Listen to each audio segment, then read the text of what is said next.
వచ్చిపోయిన తర్వాత అనుభవించడంలో పరమ ప్రశాంతత కాబట్టి మాట ఉండదు, మౌనం ఉంటుంది. అంతర్ముఖ సమారాధ్య బహిర్ముఖ సుదుర్లభ. బహిర్ముఖత్వం అంటే మాట్లాడితేను ఇక స్తోత్రాలు ఉండవు, లోపల తనంత తాను రమిస్తూ ఆనందానుభవంలో ఉండిపోతాడు. ఆ ఆనందానుభవం మౌనం, అక్కడ ఇక మాట ఉండదు. ఆ స్థాయికి వెళ్ళకపోతే మాటలు ఎక్కువ, అల్లరి ఎక్కువ, అరంజరోధన ఎక్కువ కింద ఉంటుంది. బయట ఉత్సవం జరుగుతూ ఉంటుంది, ఆయన్ని సేవించడం కాదు, చాలా పుణ్యం వస్తుందని లోపల కూర్చుని పూలు కట్టుకునే వాళ్ళు ఉంటారు కొంతమంది, అది అలా ఉంటుంది.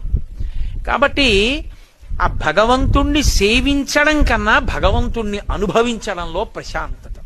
ఆ మౌనంలో కన్నుల వెంట నీరు కారిపోతూ అలా కూర్చుని, అప్పుడు ఎవరిని కలవాలని మాట్లాడాలని అప్పుడు ఇష్టం ఉండదు. అప్పుడు ఇక ఉత్సవాలు ఉండవు, అప్పుడు ఇక అక్కడికి వెడదాం ఇక్కడికి వెడదాం ఏ ఉండదు.